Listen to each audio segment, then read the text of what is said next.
Welcome to our channel. నేను సిరి. కల్కి release అయితే ఇప్పటికంటే ఈ రోజుకి 10 డేస్ అయినా నిన్నటి వరకు కలెక్షన్స్ ఎలా ఉన్నాయి, ఏంటి, ఎక్కడెక్కడ అసలు బ్రేక్ ఈవెన్ అయింది అనేది మనకి వివరించడానికి మనతో పాటు ఉన్నారు ప్రముఖ సినీ క్రిటిక్ యజ్ఞమూర్తి గారు. నమస్కారం సార్. నమస్తే సిరి. సార్, ఇప్పుడు చూస్తుంటే కల్కి అంటే ఎక్కడ చూసినా ఇంకా ఆ మాని అయితే ఉంది. సో ఈ రోజుతోనైతే 10 డేస్ అండ్ నిన్నటి వరకు కలెక్షన్స్ ఎలా ఉన్నాయి అండ్ బ్రేక్ ఈవెన్ ఎక్కడెక్కడ అయింది? కల్కి 2898 ఏడి సరిగ్గా 9 రోజులు నిన్నటికి, ఈరోజు 10వ రోజు. మన దగ్గర ఇప్పటికి 9 రోజుల కలెక్షన్ అయితే వచ్చింది. సో రకరకాల సోర్సెస్ ద్వారా అఫీషియల్గా ఏదైతే ఉంటుందో అది అయితే ఫిగర్ అయితే మనకి దగ్గర రాదు. ఇక్కడ కూడా అఫీషియల్గా ఎంత వచ్చింది, షేర్ ఎంత అని చెప్పేసి ఆ సంప్రదాయం లేదు. గ్రాస్ మాత్రం చెప్తారు కానీ ప్రొడ్యూసర్స్ షేర్ ఎంత వచ్చింది ఏంటి అనేది అది అంత థత్వరగా ఎవరో కూడా బయటపడి చెప్పరు. ఎందుకంటే దాంట్లో జిఎస్టీ ఉంటుంది, షేర్ అనే తీసేయాలా మనకు వచ్చే గ్రాస్ కలెక్షన్లో. అలాగే థియేట్రికల్ రెంట్లు ఉంటాయి. సో ఇవన్నీ పోంగా నికరంగా ఏదైతే మిగులుతుందో దాన్ని మనం షేర్ అంటాం. ఇక్కడ అంటే డిస్ట్రిబ్యూటర్కి మిగిలేది, మిగతా వాళ్ళకి పంచంగా ఖర్చులు అవన్నీ కూడా ట్యాక్స్లు కానివ్వండి, గవర్నమెంట్కి పోయేది కానివ్వండి, అలాగే ఆ థియేటర్లో ఓనర్లు ఎవరైతే ఉంటారో లీజుకు తీసుకున్న వాళ్ళకి కట్టే రెంట్లు కానివ్వండి అవన్నీ తీసేస్తే మిగిలేది దాన్ని మనం షేర్ అంటాం. వేరే హిందీలో ఏమంటే వాళ్ళు జిఎస్టీ కట్ చేసేసి నెట్ అని పిలుస్తారు అక్కడ. సో మనం దాంట్లో ఇంకా థియేట్రికల్ రెంట్ కూడా తీసేసి ఇంకా మిగిలింది ఏదైతే ఉందో దాన్ని మనం షేర్ అంటాం. సో ఈ వేరియేషన్ ఉంటుంది అనమాట. హిందీ వాళ్ళు అనౌన్స్ చేసే దానికి మన వాళ్ళు చెప్పే షేర్లకి ఆ తేడా ఉంది, నెట్కి షేర్కి తేడా ఉంటుంది.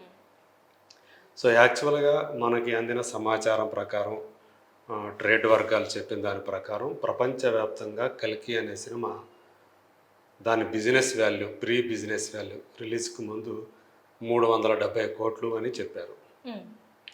సో ఈ 370 కోట్లలో ఎక్కడ ఎంత వచ్చింది ఏంటి, ఇంకా ఎంత రావాల్సి ఉంది అంటే 370 కోట్లు పైన ఇప్పటికే షేర్ వచ్చేసింది. అంటే గ్రాస్ వాల్యూ వచ్చేసి ఆల్మోస్ట్ 715 కోట్ల పైనే నిన్నటికి, అంటే 9వ రోజుకి శుక్రవారం నాటికి వచ్చింది. అంటే ఓవర్ఫ్లో మొదలైపోయింది అనమాట. ఆల్రెడీ ఓవర్ఫ్లో మొదలైంది. సో ఓవర్సీస్లో, అట్లాగే మన తెలుగు రాష్ట్రాల్లో చూసుకుంటే తెలంగాణలో, అలాగే నార్త్ బెల్ట్లో, సో వీటన్నిటిలో కూడా, ఈవెన్ కేరళలో, వీటన్నిటిలో కూడా ఏదైతే బిజినెస్ జరిగిందో దానికి మించి ఓవర్ఫ్లో అనేది ప్రాఫిట్స్ జోన్లోకి వచ్చేసారు అక్కడ డిస్ట్రిబ్యూటర్స్ అందరూ కూడా. సో హిందీలోనూ అలాగే ఓవర్సీస్లో కూడా సో ఊహించిన దానికంటే కూడా ఎక్కువగా జనాలు ప్రేక్షకులు దాన్ని ఆదరిస్తున్నారు. కల్కి మేనియా అనేది ఏంటనేది అక్కడ కనిపిస్తూ ఉంది. సో బాహుబలి 2 తర్వాత ప్రభాస్ సినిమాలకు సంబంధించి సో ఇప్పటికే సెకండ్ ప్లేస్లోకి వచ్చేసింది. అంటే సలారు దీన్ని దాటిపోయింది. బాహుబలి సలార్లను దాటిపోయి ఇప్పుడు ఓవరాల్గా చూసుకుంటే సెకండ్ పొజిషన్లోకి వచ్చేసింది అనమాట. అంటే ప్రభాస్ సినిమాల్లో సో ఇప్పటివరకు ప్రపంచవ్యాప్తంగా చూసుకుంటే బాహుబలి 2 అనేది 1800 కోట్ల గ్రాస్ సంపాదించింది. ఆ తర్వాత 650 కోట్లతోటి బాహుబలి 1 ఉంది. ఆ తర్వాత 615 కోట్లతోటి సలార్ ఉంది. ఈ గ్రాస్ వాల్యూస్. సో ఇప్పుడు ఇది 715 కోట్లు దాటిపోయింది. ఇంకా మనకు అందుతున్న సమాచారం ప్రకారం ఇంకా ఎక్కువే ఉంటుంది. ఈ రోజుతోటి ఇంకా ఎక్కువ వస్తుంది. ఇది చూస్తుంటే ఈ ప్రస్తుతం ఉన్న ట్రెండ్ ఇది చూస్తూ ఉంటే ఖచ్చితంగా 1000 కోట్ల క్లబ్లో చేరే అవకాశం ఉంది. సో ఇంత చెప్పుకుంటున్నాం. మరి అన్ని చోట్ల అంటే ఎక్కడైతే ఏరియాల ప్రకారంగా చూసుకుంటే ఓవరాల్గా అయితే బ్రేక్ ఈవెన్ అయింది. మరి ఏరియాల ప్రకారంగా చూసుకుంటే అన్ని చోట్ల బ్రేక్ ఈవెన్ అయిందంటే కాదని చెప్పాలి. సో తెలుగు రాష్ట్రాల్లో తెలంగాణ మాత్రమే బ్రేక్ ఈవెన్ అయింది. సో ఇక్కడ 65 కోట్లు దాని వాల్యూ అని చెప్పేసి, అంటే ఇప్పటికే ఆల్మోస్ట్ 73 కోట్లు వచ్చేసింది. ఇక్కడ దీని వాల్యూ 65 క్రోర్స్ అయితే ఆల్మోస్ట్ 73 క్రోర్స్ వచ్చింది. అంటే ఓవర్ఫ్లో ప్రాఫిట్ అనేది ఎంత ఉందో చూసుకోండి.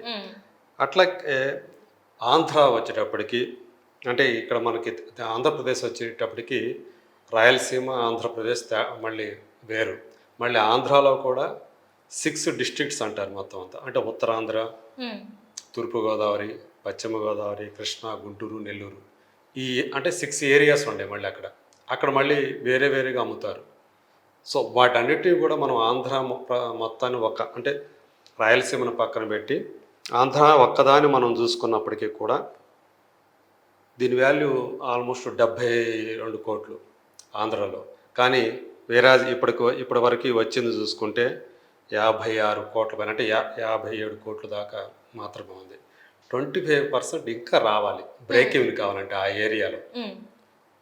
సో అది ఎప్పటికి వస్తుంది అంటే జూలై 12న భారతీయుడు 2 అనే ఒక సినిమా వస్తుంది, కమల్ హాసన్ శంకర్ కాంబినేషన్లో సినిమా.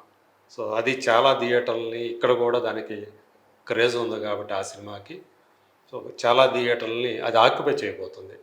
అందువల్ల 11వ తేదీ లోపలనే సాధ్యమైనంత వరకు ఇది కలెక్షన్స్ అన్నింటిగా రాబట్టాలి.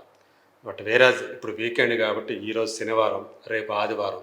సో ఈ 2 రోజుల్లో చాలా వరకు రికవరీ అనేది కవర్ అయిపోతుంది. అక్కడ కూడా ఆ తేడా ఏదైతే ఇప్పుడు 25% ఇంకా డెఫిసిట్ ఉంది కదా, అది తగ్గిపోతుంది ఆ డెఫిసిట్ అని చెప్పేసి చాలామంది, అంటే ట్రేడ్ వర్గాలు కానివ్వండి, ఇండస్ట్రీ వర్గాల వారు కానివ్వండి, ఒక ఆశావాదంతో ఉన్నారు. సో ఇక్కడ కంటే కూడా ఆంధ్రాలో కంటే కూడా సీడెడ్ అని మనం పిలుచుకున్నటువంటి రాయలసీమ ఏరియా ఏదైతే ఉందో అక్కడ కలెక్షన్స్ ఇంకా తక్కువగా ఉన్నాయి. అసలు ఎందుకంటారు ఇంత తక్కువ కలెక్షన్స్? అంటే తెలంగాణలో మాత్రమే మీరు చెప్పినట్టు షేర్ పెరిగింది, అంటే లాభాల్లో ఉంది అనుకున్న స్థాయి కన్నా. ఎందుకు మరి 2 ప్లేసెస్లో ఇంత తక్కువ ఉంది? ఇక్కడికి ఆంధ్రాకి ఇక్కడ తేడా ఏంటంటే టికెట్ ప్రైస్లో కూడా తేడా ఉంది. సో ఇక్కడ ప్రైస్ ఎక్కువగా ఉంది, టికెట్ ప్రైస్ తెలంగాణలో. సో అక్కడికి వచ్చేటప్పటికి టికెట్ ప్రైస్ తక్కువగా ఉంది. అందువల్ల మీరు ప్రేక్షకుల సంఖ్య ఎక్కువగా ఉన్నప్పటికీ కూడా రావాల్సిన అమౌంట్ అనేది కూడా ఎక్కువగా ఉంది. అక్కడ మీకు ఆ వేరియేషన్, టికెట్ ప్రైసెస్ వేరే, ఇక్కడ వేరే అక్కడ వేరే ఉండటం వల్ల ఎంత జనం వచ్చినా కానీ ఇంకా రావాల్సిన అమౌంట్ అనేది ఇంకా అక్కడ ఎక్కువ కనిపిస్తుంది. కాకపోతే సీడెడ్ అనేది కొంచెం బలహీనంగానే ఉందని చెప్పాలి. సో అక్కడ వాళ్ళకి ఈ కల్కి అనే సినిమా ఇంకా వాళ్ళు దాన్ని ఇంకా పూర్తి స్థాయిలో మనం ఎక్స్పెక్ట్ చేసిన దానికంటే రిసీవ్ చేసుకోవట్లేదనే చెప్పాలి. అక్కడ వేరే ఇక్కడ 75% రికవరీ అయితే ఆంధ్రాలో, రాయలసీమలో వచ్చేటప్పటికి కేవలం 61-62% మాత్రమే రికవరీ అయింది. సో ఆల్మోస్ట్ 38% ఇంకా రావాలి. సో మిగతా అన్ని చోట్ల ఒకవేళ ఆంధ్రాలో కూడా రికవరీ అయిపోయినా దాని దగ్గరికి వచ్చినా కానీ బ్రేక్ ఈవెన్ దగ్గరికి, రాయలసీమలో వచ్చే అవకాశం కనిపించట్లేదు అని ట్రేడ్ వర్గాలు అభిప్రాయపడుతున్నాయి. చాలా కష్టం అక్కడ రావటం అనేది. ఆ డిస్ట్రిబ్యూటర్ షేర్ ఏదైతే ఉందో అది 100% రావటం అనేది ప్రస్తుతం ఉన్న ట్రెండ్ని బట్టి చూస్తే కొంచెం కష్టమని చెప్తున్నారు. సో ఇది అంటే ఆంధ్ర ప్రాంతం, సీడెడ్ ప్రాంతంలో కూడా టికెట్ ప్రైస్లో ఒకటే, మొత్తం స్టేట్ అంతా ఒకటే కాబట్టి సింగిల్ స్క్రీన్స్కి ఒక రకంగా, మల్టీప్లెక్స్కి ఒక రకంగా ఉంది. బట్ అవి కూడా ఇక్కడ మనం తెలంగాణతో పోలిస్తే తక్కువ. పైగా ఏంటంటే మనకి ఇక్కడ నైజాంకి తెలంగాణకి ప్రధానమైనటువంటి హైదరాబాద్ ఉంది. హైదరాబాద్ అనేది ఒక రాజధాని ప్రాంతం, థియేటర్ల సంఖ్య చాలా ఎక్కువ, మల్టీప్లెక్స్ల సంఖ్య. సో ఇది క్యూములేటివ్గా తెలంగాణ ప్రాంతంలో ఈ హైదరాబాద్ అనేది ప్రధానమైనటువంటి ఆదాయ వనరుగా ఉంది. ఇప్పుడు కల్కికి కానీ ఏ సినిమాకైనా కానీ హైదరాబాద్ అనేది సినిమాలకి, ఏ సినిమాకైనా సరే ఒక మేజర్ అది ఆ పార్ట్ అనేది ఇక్కడి నుంచే వస్తుంది మనకి కలెక్షన్స్లో. సో అక్కడ అలాంటి ప్లేస్లు ఆ స్థాయిలో ఇంకా లేవు అక్కడ. సో అందువల్ల కొంచెం అది వెనకబడిందనే చెప్పాలి. మిగతా చూసుకుంటే సౌత్లో మిగతా చోట్ల కూడా ఆల్మోస్ట్ అన్నీ కూడా రికవర్ అయ్యే పొజిషన్లోనే ఉన్నాయి. కేరళ ఎప్పుడో అయిపోయింది, కర్ణాటక, తమిళనాడు కూడా అట్లాగే ఉంది, బాగానే ఉంది. సో అక్కడ ఆంధ్రప్రదేశ్ ఒక్కటి తప్పితే మిగతా అంతా కూడా ట్రెండ్ బాగానే ఉంది. సో ఇప్పుడే హిందీ బెల్ట్లు అయితే ఇప్పటికే చాలా లాభాలు గడిస్తూ ఉన్నారు. రైట్ సార్, మరి చూడాలి ఇంకా మరి ముందు ఇంకా బ్రేక్ ఈవెన్ అవుతుందా లేదా అనేది ఇంకా కొన్ని రోజులలో మనకు తెలిసిపోతుంది. ఓవరాల్గా అయితే అయిపోయింది. కానీ ఈ 2 ప్లేసెస్లో మరి ఇంకా మరి పుంజుకుంటుందా లేదా అనేది మనకు తెలియాల్సింది. So thank you so much. Thank you.